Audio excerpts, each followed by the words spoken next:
Hey everyone, today we are going to talk about inverses of relations and functions. And I know that sounds like a mouthful. It's actually a really pretty easy process. It's just a series of steps that you need to follow. But let's first talk about what an inverse is. So here is a function. This is the function, let me get my pen here. This is the function y is equal to 1/2 x squared, and that's what this graph is. Okay, so that's what that function is. Now, when you take an inverse of a function, graphically what's happening is this. This right here is the graph that I just said, this red line. This is y equals 1/2 x squared. And this black solid line here is the line y equals x. And what happens is we take points that are on this graph, y equals 1/2 x squared, and we reflect them over the line y equals x. So for example, this point right here is a point on our graph, and all I'm going to do is I'm going to reflect that over the line y equals x. So you'll see here I'm kind of a diagonal, kind of like half of a box away from the line. So I'm going to go half a box away on the other side. Okay, and none of my other points here are really all that easy to follow. However, this point at 0, 0 would stay on that line because it's already on the line, and the same with this point. So what happens is then I end up getting this graph right here. So that's what happens when you reflect this over that line y equals x.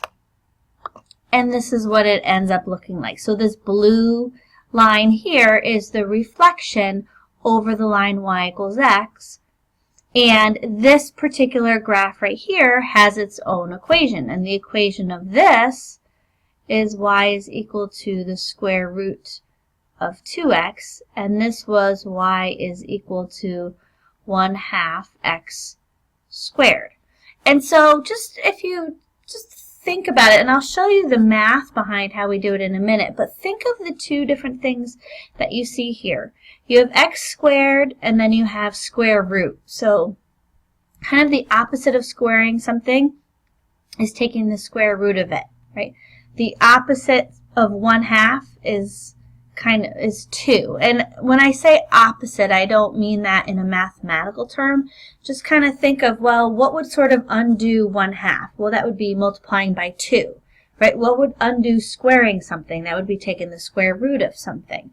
And so there's definitely a pattern as to how these fit together, and we're going to talk about that in a minute. But that's what an inverse is. By definition, it's just reflecting your function over the line y equals x. That's how you do it graphically. But let's talk about if we didn't have a graph. So how do we find an inverse? Well, let's first talk about a set of points, right? When we first started talking about relations and functions, we did it as a set of ordered pairs or a set of points. So if I gave you this data, and I said, well, here's my table, and I have 0, 2, and I have, 5, -3, and I have 4, 7. Right? And that is my table of values for my particular function. Now remember, this is a function, right, because I don't have any repeating x values here. So when I find the inverse, all I'm doing is if I were to reflect these points over the line y equals x. Let me draw you kind of a really rough sketch of what that would look like. So here is my coordinate axes. Here is my line y equals x. And if I took the point, let me do this here. If I took the point 0, 2, which would be right here, and I reflected that over this line, it would put me right here. And the coordinates of that point are 2, 0, right? The coordinates of this point are 0, 2. So what happened to my coordinates? They just flipped, right? So what my x was 0, now my y is 0. My y was 2, now my x is 2. So all you're doing is sort of flipping your x's and your y's to get the inverse.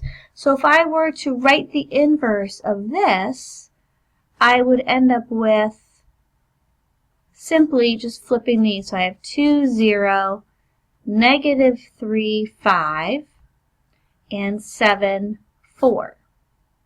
So all I did was I flipped my x's and y's. And that's really easy to do when you're given a table. It's a little more involved, and it's not hard, but it's just a little bit more involved when you're not given a table and you're actually given an equation. So let me show you what I mean by that. Let's say you have the function f of x is equal to 3x plus 5. Now, hopefully when you look at that, you say, okay, that would just be the graph of a line, right? It's a linear function. I have a y-intercept and I have a slope of 3. Now, if I want to find the inverse of that, I'm going to actually rewrite this because I don't have to leave this as f of x. I could actually write this as y is equal to 3x plus 5. Makes it a little bit easier to work with, okay? So the inverse then, like what we just said here, I said to find the inverse, all I did was switch my x's and my y's. I'm going to use that same exact idea here. I'm just going to switch my x and my y. So if I switch x and y, now I have x is equal to 3y plus 5. Right? And that's what I actually have. Okay, so what does that mean? Now I have this equation, but I don't really know anything about it because it's not solved in terms of y.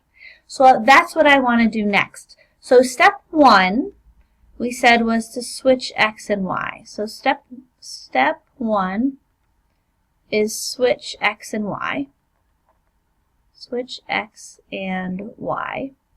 Step 2 is we're going to solve for y, because now our equation is in a different form. So now I need to solve this equation for y.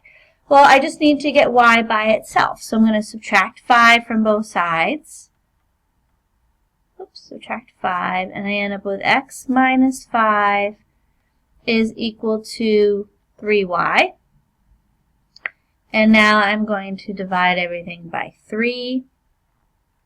And so I end up with y is equal to x minus 5 over 3. But I don't like writing it like that, right? I'm going to write that as x over 3 minus 5 over 3 because I can actually split that up. And if I really want to write that in mx plus b format, y equals mx plus b, I'll write it as y equals 1/3 x minus 5/3. And so that is my new equation. This is my inverse right here, and you'll often see this notation for inverse, f to the negative 1 of x, and that just means inverse. Okay, there's no other meaning behind it. It's just how we write the inverse. And so I would say, okay, well then I'm just going to rewrite it, 1/3 x minus 5/3. So let me show you something. Let me show you what that looks like graphically. Okay, so our first equation was 3x plus 5. Let me erase this. Okay, so that's my red line here is 3x plus 5. This black line is the line y equals x. That's that middle equation. And now I'm going to basically just put in exactly what we found for the inverse. So our inverse was 1/3 x minus 5/3 thirds. And I'm just putting it in parentheses just to make sure that everything works fine. And if you go ahead here and look at this graph, you'll see, right, I just reflected that line. My red line was my original equation, and I reflected it over the line y equals x. And you can see everywhere, you can literally count your points, see how far away you are from the line. So let's take this point right here. I'm 1, 2, 3 diagonal boxes away from the line y equals x, and I'll do the same on the other side. 1, 2, 3. Right? So every single one of these points is just a reflection over the line. So let's take, for example, this point right here. This point has coordinates 0, 5. And if you look now here, that same point has the coordinates 5, 0, right? So I just took that point and reflected it over the line, and I end up with that point. Okay, so that's really the whole idea behind what's going on here. You see how we did it algebraically, and you can see how we do it graphically as well. But that is the idea behind finding an inverse. Okay, let's do another one. Let's take the function y equals x squared.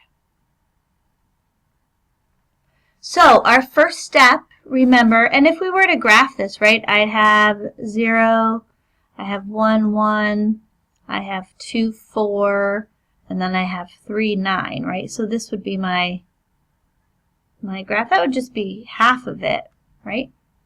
Remember, I'm going to reflect that over the line y equals x. Graphically, that's what I'm doing, but let's do it algebraically. Our first step here is to switch x and y. So I now end up with x is equal to y squared. But now I have to solve for y. I have to get y by itself. So the way I undo squaring something is to take the square root of it. And so when I take the square root of it, I end up with y is equal to the square root of x. I'll do that in a different color, right? So when x is 0, y is 0. When x is 1, y is 1. When x is 4, y is 2. And so I end up with this function, this function right here. Okay, so you can kind of see there, if you were to draw in that line y equals x, it would basically go right between those two. That's the idea behind finding an inverse. Switch x and y, and then solve for your new y, and that gives you, excuse me, that gives you your inverse function or relation, right? If you start off with a relation, you're just switching your x and y's. Okay, so a relation, you wouldn't be able to write it as an equation. A relation would be written something like this, but again, all you're doing is switching your x and y's. And that's the whole idea behind finding an inverse. We'll talk more about this as we go forward, but this is kind of part one of that. This should help you to get through the assignment for tonight. It's pretty straightforward. Some of them you're going to graph, but remember, graphing it is just reflecting over the line y equals x. So graph the original function, draw in the line y equals x, and reflect it over that. And then you can sketch the new graph. And algebraically, we just talked about how to do that. So it shouldn't be too hard. You should be okay with that. Thursday, we're going to be doing something even a little bit more exciting. And that's pretty much where we are. We're going to start talking about log functions, which are totally cool. Very different from anything you've done before, but I promise it'll be good. All right, folks, have a great day, and we'll catch you next time. Take care, everybody. Bye-bye.